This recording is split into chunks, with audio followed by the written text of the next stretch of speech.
Selamat sore Pak, perkenalkan nama lengkap saya Novelina Mrekabu dengan NIM 19030300112, kelas A semester 3 jurusan Sosiologi. Pada video kali ini saya akan menjelaskan buku ke-8 Teori Sosiologi Modern dengan judul Marx, Marginalisme dan Sosiologi Modern dari Adam Smith hingga Max Weber Simon Giertz. Yang pertama, teori objektif klasik. Teori ini pada masa klasik menitik beratkan perumusan nilai dari sisi produksi barang dan bukan pada situasi saat terjadi pertukaran barang atau jasa. Teori ini sering disebut dengan teori nilai intrinsik karena menganggap nilai suatu barang adalah intrinsik atau dapat diukur dengan ukuran yang objektif. Kebanyakan ukuran dilihat dari proses produksi, yaitu biaya-biaya yang terlibat dalam proses tersebut, misalnya biaya bahan baku, tempat atau tanah atau lain, dan tenaga kerja. Yang kedua, teori nilai kerja. Sesuai dengan penjelasan sebelumnya, teori ini mencoba menjelaskan asal terbentuknya harga, yaitu dari banyaknya kerja atau labor yang dibutuhkan untuk menghasilkan suatu barang. Menurut Adam Smith, harga sebenarnya dari setiap hal adalah kerja keras dan kesulitan mendapatkannya. Menurut David Ricardo, nilai suatu komoditas atau jumlah komoditas lain yang akan ditukar tergantung pada jumlah relatif tenaga kerja yang diperlukan untuk produksinya.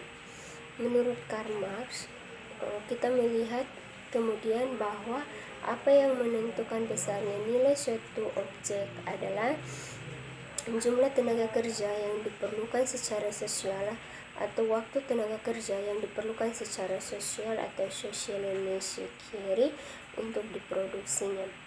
Pandangan Marx sedikit berbeda dengan yang lain karena ia menggunakan istilah socially necessary yang menilai kerja bukan dari individu tetapi dari rata-rata kumpulan individu.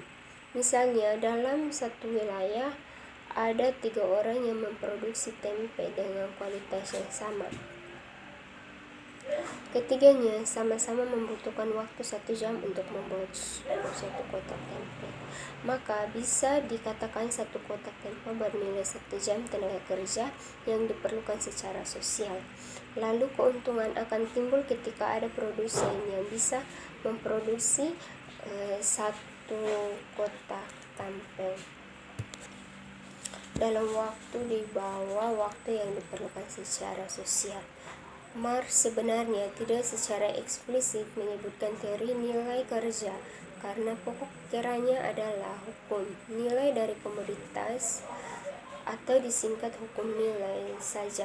Dari pikiran Marx kemudian muncul suatu konsep nilai, yaitu konsep nilai guna atau pakai dan konsep nilai tukar yang terpisah.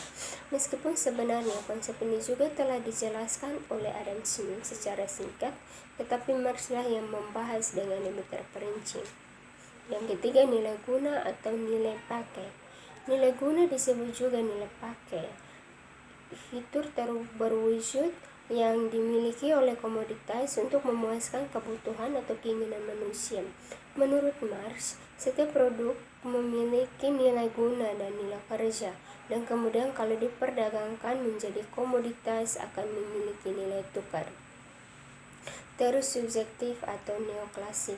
Teori subjektif merupakan teori nilai yang berlandaskan ide bahwa nilai tidak berasal dari sifat yang melekat pada barang maupun jumlah kerja yang digunakan untuk memproduksi barang tersebut. Akan tetapi bisa berbeda-beda berdasarkan pemenuhan keinginan atau kebutuhan seseorang akan barang tersebut atau disebut kepuasan. Misalnya saja, pelukis lebih menghargai kanvas dan cat lebih dari orang-orang yang bukan pelukis. Pecinta kopi akan menghargai kopi lebih tinggi daripada orang yang tidak suka kopi, dan lain-lain. Intinya, Orang-orang memiliki selera-selera yang berbeda dan mereka menilai sesuatu secara berbeda. Teori The Wealth of Nations. Adam Smith adalah ahli ekonomi Inggris mengatakan teori dalam bukunya An Inquiry into the Nature and Cause of the Wealth of the Nation. Buku ini lebih dikenal dengan judul The Wealth of Nation atau Kemakmuran Suatu Negara.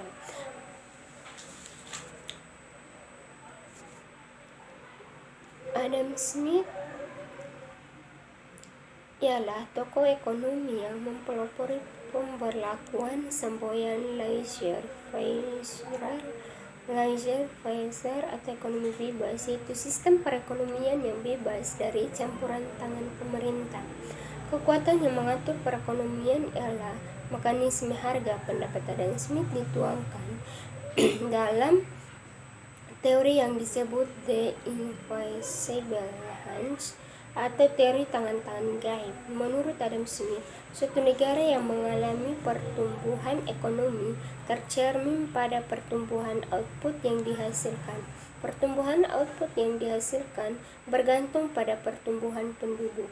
Dengan demikian, suatu negara yang mengalami pertumbuhan ekonomi ditandai dua faktor yang saling berkaitan, yaitu pertumbuhan penduduk. Pertumbuhan output total pertumbuhan penduduk dianggap sebagai faktor pasif, sedangkan pertumbuhan output dianggap sebagai penentu pertumbuhan atau faktor aktif.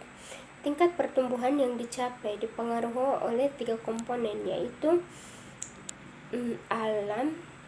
sumber-sumber alam, tenaga kerja atau pertumbuhan penduduk, jumlah persediaan barang modal. Sumber-sumber alam yang dimiliki suatu negara menentukan tingkat pertumbuhan output karena sumber daya alam menentukan batas maksimum output, atau jika sudah mencapai tingkat penggunaan penuh atau full employment, penggunaan sumber daya alam akan mencapai maksimum.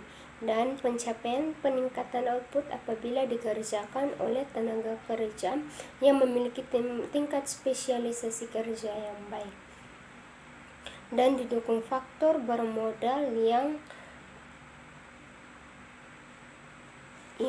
memadai. Adam Smith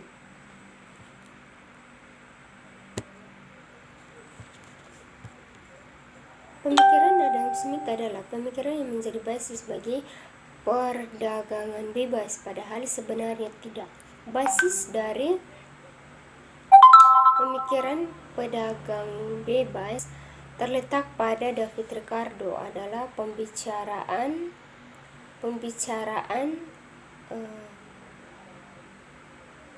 tentang comparative advantage.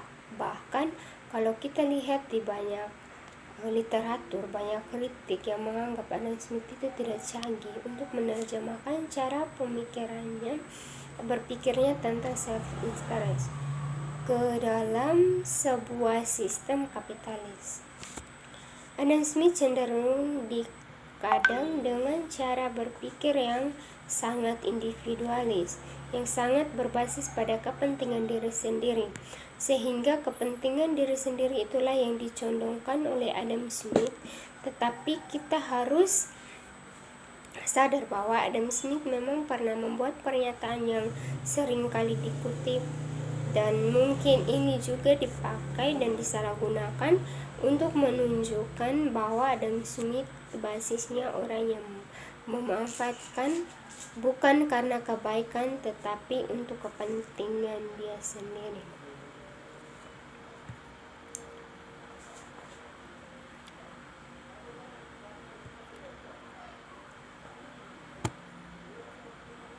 Dengan kata lain, seorang yang sendirian hanya dapat mengangkat begitu banyak gandum dalam sekali jalan, dan sementara beberapa orang lebih kuat daripada yang lain.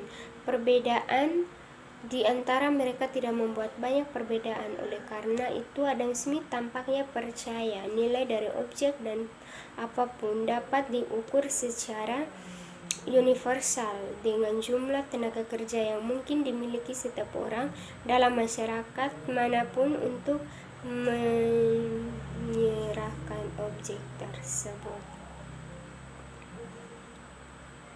Teori nilai tambah Smith tidak bermaksud menjelaskan hari sebenarnya fluktuasi harga di pasar. Ini membawa kita ke perbedaan harga. Yang pertama akan cenderung atau tertarik ke arah yang terakhir.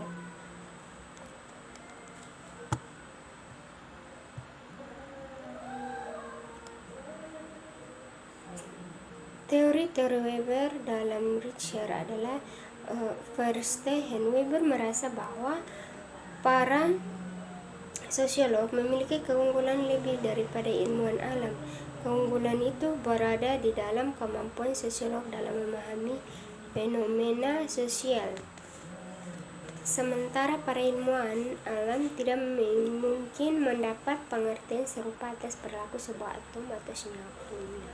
Weber menekankan mengerti yang dalam kosakata Jerman dikenal sebagai Verstehen atau Verstehen.